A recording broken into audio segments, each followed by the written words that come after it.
Mixed Media Gaming. Welcome back to Mixed Media. We are now in the gaming section. We just concluded our movie section where Irving talked about a short film called No Tomorrow, Part 1, which was interesting. So if you missed that section, you should go and watch it. This current section will be arguing with Reddit section, which, as I said before, gaming section. So I'll be doing that. And I'll be reacting to some takes on Reddit, good or bad, that I have not seen yet, except one, which I chose myself. So, yeah. Cool. And disclaimer is I'm going to cut to it right now, and it's going to look terrible, awful. So as Nathan's reacting, I'm going to be fixing it because we need to get a move on. So here we go. You know, if you're on audio only, you've really been graced here. Yeah, exactly. Look at this mess. Oh, okay. It's just not the... All right. Well, you're in the hot seat. My forehead. What'd you say? You like see my forehead, I guess. Oh man, I need a better system for switching that out every week. I'll fix it eventually. But yeah, here let me like grab. How the accent is just underneath. You can really see the inner workings of how this is meant to operate. Yeah, I've been exposed a little bit how this works. So this one is from Steph, producer wife, as she's known around these parts. Okay, so the title is: the gaming community would be much less toxic against developers' bugs if they had to finish a simple Python project with deadlines before being able to have a Steam/Epic/whatever account. What do you call that? The description? What do you call that? I don't know, whatever. The more info section of the Reddit post is, this is made after Cyberpunk 2077, Stalker 2 delays, and announcements about the developers that are made by people with no understanding of project management and any project, not just game development. Edit 1. By term developers, I mean employees that write the code as people, not the studio publishing the game. And the first comment said, I'm not really sure which aspect I'm supposed to react to, but I'll read the first comment as well. No reason a game company should intentionally release a game they know doesn't work. The difficulty of making a game doesn't justify that. Delay the game if that's what it comes to, but don't release an unfinished product. People are paying for a functional game in increasing occurrences that aren't being given that. But yes, people shouldn't blame devs. Blame people responsible for releasing the game. Okay, so I'll address the initial part first. So initial thing about, so if you don't know, Python is a programming language. So this person is saying you should program something essentially with a deadline before being able to play games on Steam/Epic/ whatever, you know, just saying, like, you know, cut the developers some slack. It's harder than you think, kind of thing. I think this is 100% true. I mean, I'm not taking the title literally. I assume that's not being supposed to be taken literally. But in terms of, do people underestimate the work that's put in?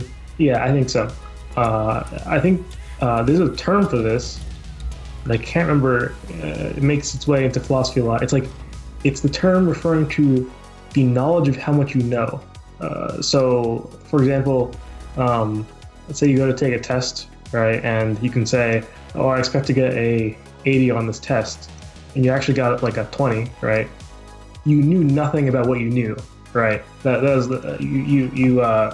you misjudged how much you know about the given topic of the test, for example, right? So I wish I knew the term so I don't have to keep saying knowing what you know. But is it epistemic certainty or something like that? Is that what it is? I don't know. Is that what that means? That's what it sounds like. I don't know. All right, sure that. Epistemic certainty. Yeah, I feel like a lot of people don't have a lot of that. I think it's natural, right? For any it's also called the Dunning-Kruger effect, is like people overestimating how much they know about a given topic when they don't know much about it, right? So I think that goes for pretty much any topic, really, that is not really shallow, you know. And game dev is certainly not really shallow, and programming in general. So I think a lot of people, you know, I think this also is it's very prevalent when people talk about like game design choices. Like, oh well, if I made the game, what is on that? It's like, yeah, maybe that would be a good idea, but it's like you have one, hindsight, right? Two, you aren't considering the technological challenges that are required to actually get this thing to work the way you want it to work. And three, I don't know, maybe you're dumb. Maybe it's not a good idea. Because clearly, it's not as simple as just being like, oh, well, I think it'll be nice, because in game design, there are a lot of side effects that happen when you change mechanics, add mechanics, stuff like that. And that's why you hire a game designer, because they are experienced and knowledgeable in that sort of topic. But I digress. As for programming, I think it's pretty much the same thing. It is, even simple things take an incredibly long time a lot of the times in programming. Simple tasks might be tedious. They might be it's hard to explain without assuming that you have knowledge of programming. But I'm just saying it's hard. So I'm saying, essentially. So I think, a lot of people say, well, how are there so many bugs in this game? It's like, didn't you not play test it? It's like, yeah, I'm sure the Cyberpunk devs play tested it. I'm sure they saw all the bugs, and they could not fix it in time. That's just what it was. It's just harder than you think, probably. I know even me, I'm like, well, I remember watching a video, I think it's a floating character. I'm like, how is that possible?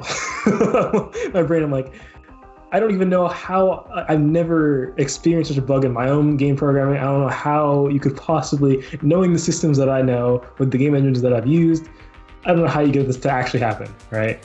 For it to be a common thing, not like a one-off thing that would happen to one person, a fairly common thing.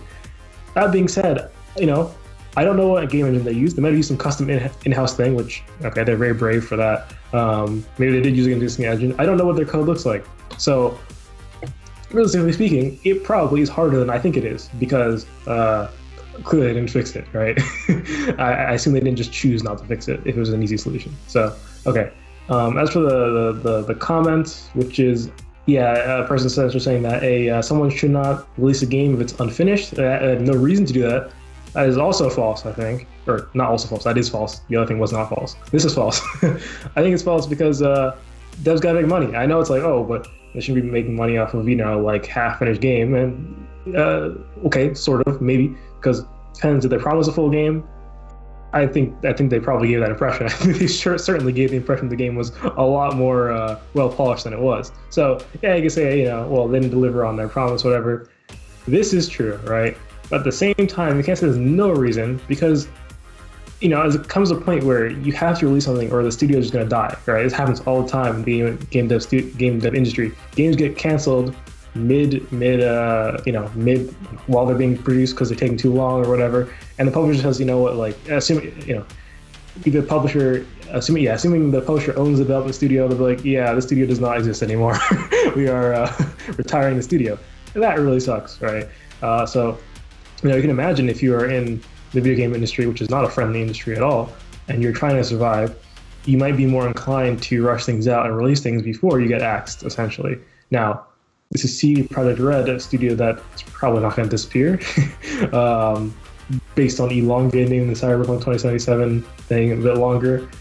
I am not aware of their financial situation, so I could be wrong, but my guess would be that they would have been fine if they waited longer. And it is possible that it was just like a more of a greed thing than this is a necessity kind of thing. But with the amount of problems that they had, how much longer? Like it might have needed a whole more year. It would definitely take, it might be a thing of like, the devs, there's a point at which, you're playing a game and you become sick of it, sort of. You're working on it so much, right? So many hours, and it's like, I just want to be done. And it's like, you can consider the project in a state that is unsalvageable. It's just over. Like, you don't want to do anything else to it, release it. But at least they shouldn't have said, hey, guys, look at this trailer. There's not a single bug in this trailer. This is representative of the gameplay, stuff like that. But also, shame on the people who bought the game for buying it based on a trailer that was so bad in terms of, like, no gameplay, to be clear. Very minimal gameplay.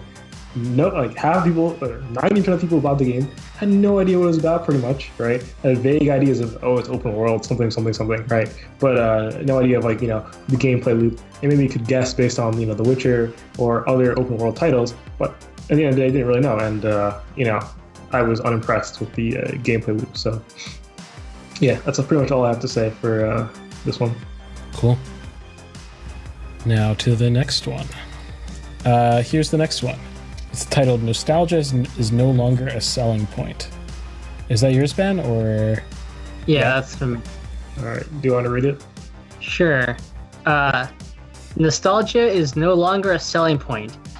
To put in stars here, just an opinion. Of course. I think maybe it's just me, but does anyone else think that nostalgia features such as pixel art or low poly are no longer a selling point when it comes to making games? How do we capture the player's sense of nostalgia for making games other than the art styles I mentioned above? And the responses to that, some of the comments, people saying that those things don't even have to do with nostalgia, and also people saying that the answer is just overall aesthetics of something, and that those things aren't really part of the nostalgia movement and aren't going to sell games.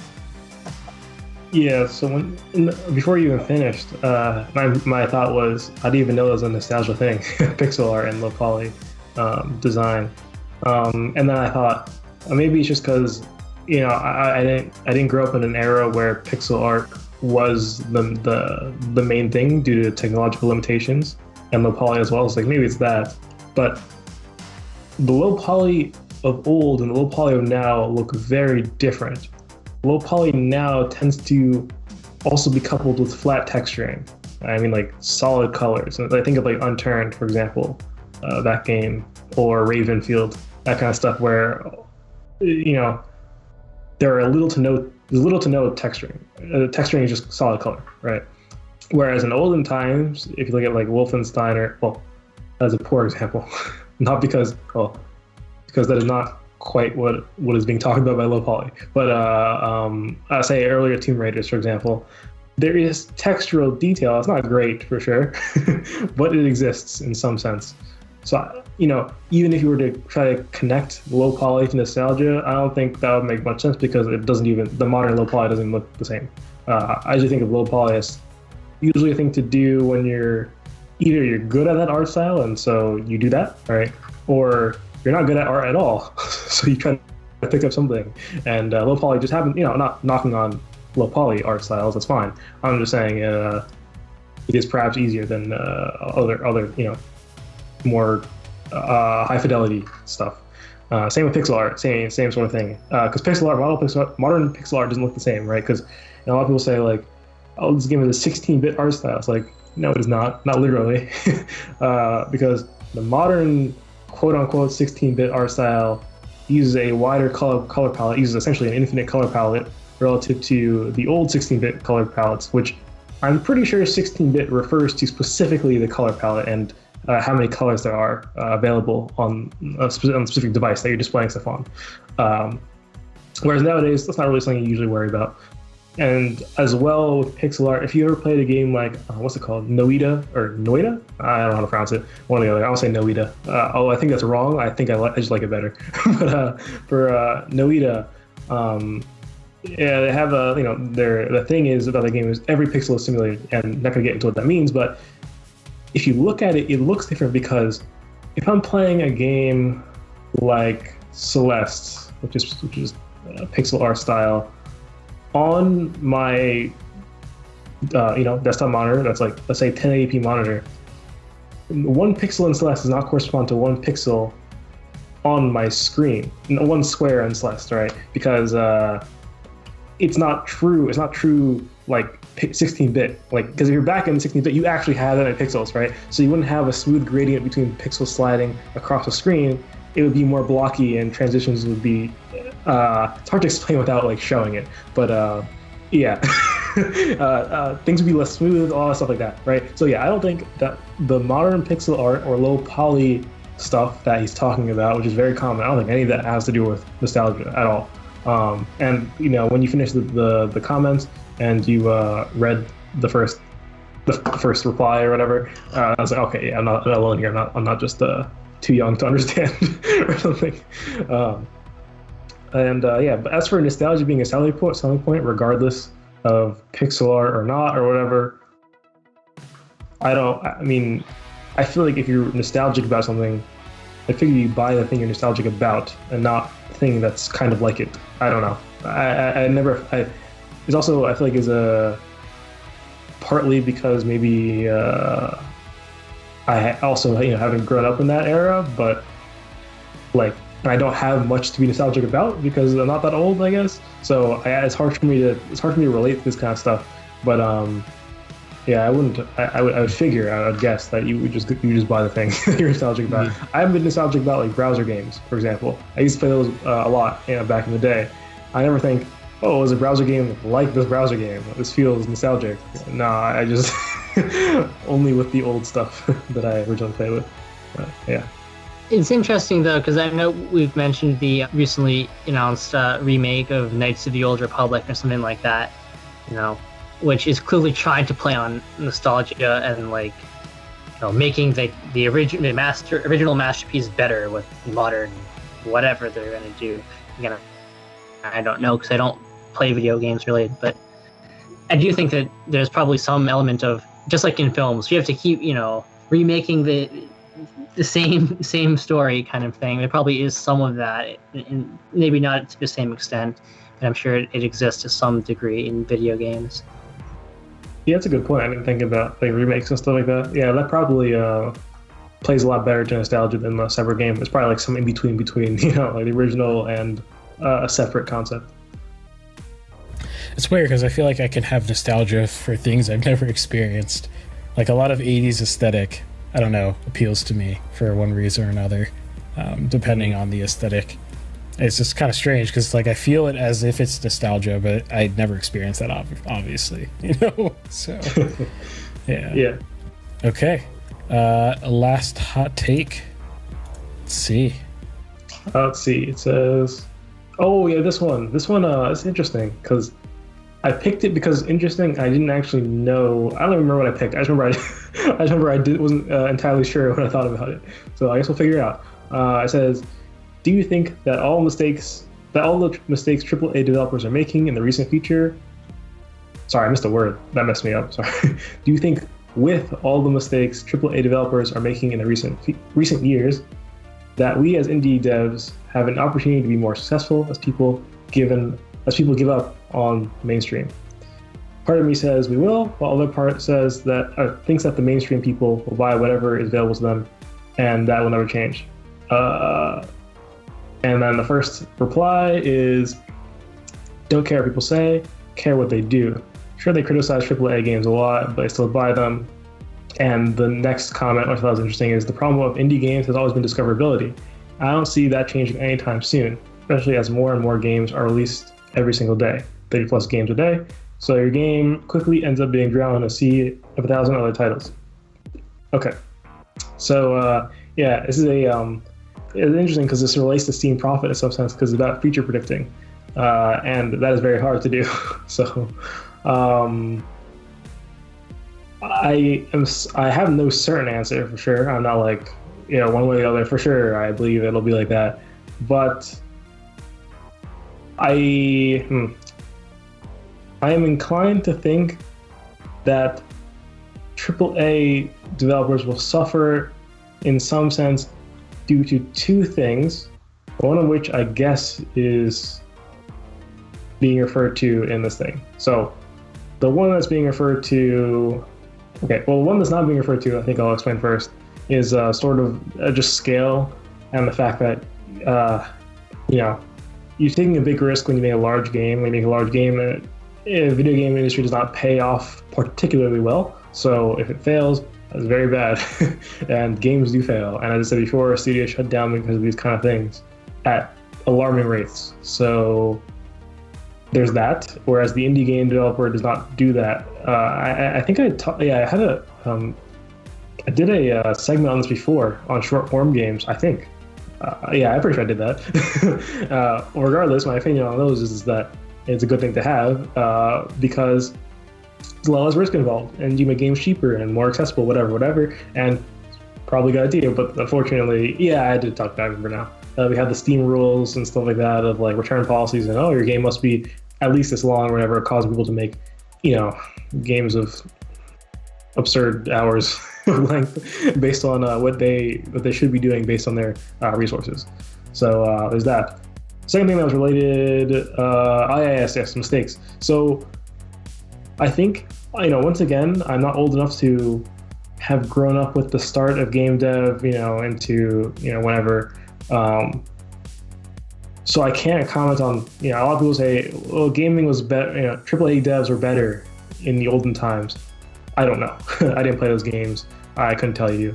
But I could figure that they were certainly less apparent when they did make mistakes, because there were no indie game devs of the time. It was not as easy to just pick up your computer and start coding. There was no Unity engine and stuff like that, Unreal Engine. You can just there's no Blender for 3D modeling, stuff like that. It's all free, right? It wasn't that computers weren't as accessible, stuff like that. It wasn't that easy. So I would guess that mistakes are at least more apparent now, because you can compare them to every indie game and their mother who's making a game, right? And you're like, oh well, this game did this thing better, whatever, right? Whereas in the olden times, you had no reference, so it's hard to tell if there's a mistake there. As well, the whole thing was newer, so I would guess that things have actually gotten, wild guess. I'm not sure, of course, because I haven't experienced it. But I'd actually guess that things are better now or in the recent past than they were back in the day, because, yes, game design has been a thing for very, very long time, because games are not new. It's video games that are new specifically, right? But being able to take advantage of the fact that your game is on a computer, that whole field is new, right? And so you have a bunch of unexperienced people who come from probably a traditional game design standpoint, not a video game design standpoint, entering the early video game market. And I would figure that because they're inexperienced, they just don't make games as well, right? They don't leverage the technology enough. They also have less technology to leverage at the same time. So I would figure that games are in general better now. But once again, sort of a wild guess, because I haven't experienced old games. So could also make the argument, I'm sure, that the fundamentals are better from those who did not have like the plethora of tools or something like that. So it can go anyway, anyway. Yeah, I think that too. You people like. I think it's a good idea to take video game design and treat it. You can treat a lot of it as just generic game design and not think about the video aspect. I think there's a strength in doing that. You eliminate a lot of this fluff and garbage essentially, and you can get down to the core of the game, pretty much. Maybe I'll do an episode about that later. But you get rid of a lot of the extra stuff. That being said, the extra stuff is kind of what makes a video. A lot of things are not feasible in the non-computer format, right? And so, okay, here's an example. So just to clarify, there's a GDC talk I watched a while ago. Unfortunately, I can't remember this dude's name. It's an old GDC talk though, and it was a good one.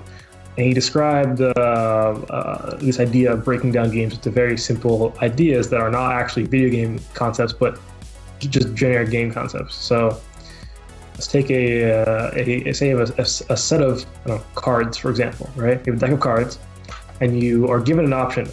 Someone gives you a few cards face down, you can't see what they are, and gives them to you and says, pick whatever one you want, right? You flip one over, you decide whether you want to keep it or not, right?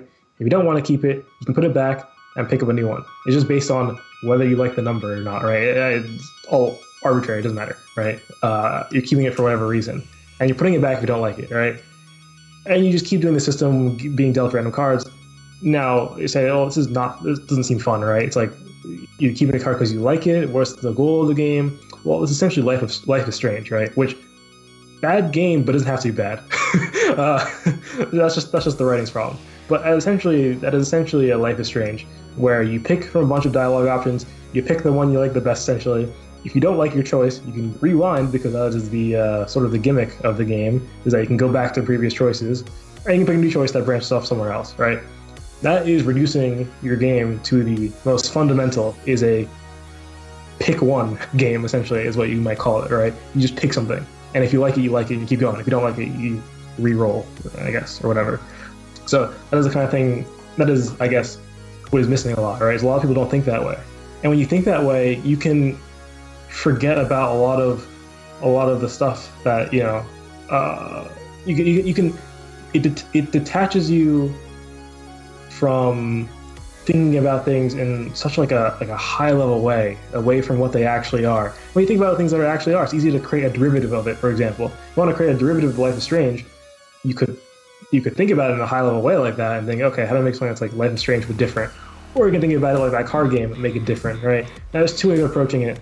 I don't know if one's necessarily better than the other way, but it's certainly useful to have that tool, essentially. So, yeah, I guess you could say that people who started in the game dev industry, or the video game dev industry specifically, the video game designers were not really video game designers. They were just game designers, generic game designers at the time. And so they would probably be more inclined to have these sort of skills and create, essentially, birthing every game concept that we have nowadays pretty much from them, which is from just generic games. So yeah, as a whole tangent, but yes, I guess you could say that developers back then might have been better. Once again, wild guess, I don't know. Okay, so the first comment on the thing you said, don't care what people say, care what they do. It's just that people might criticize AAA games a lot, but they still buy them anyways. And yeah, I agree. Yeah, pretty much. It's like Cyberpunk 2077. It's like, dude, everyone's had, like, not everyone, I guess, but dude, just stop pre-ordering games. Just stop. I don't know, man. Sorry, don't stop. Stop if you really do not know what the game is about. It was like, I don't know. It's like Battlefield, for example, right? Battlefield has upset people so many times on pre-order. People still pre-order it every single time, and it boggles my mind. It's like, I don't know. It's like, so you say exactly what this guy's saying. So you criticize it, right? And you just buy it anyways the next time, right? I don't know. It's so bizarre to me. It's like, especially pre-ordering, it's like, I understand pre-ordering as a way of support in this industry, given that, this industry is very volatile and stuff like that. And having that initial payment boost is very nice, right before your release, right? But this is DICE. DICE will survive, for sure. It's not, some other large studio who may or may not vanish, whatever.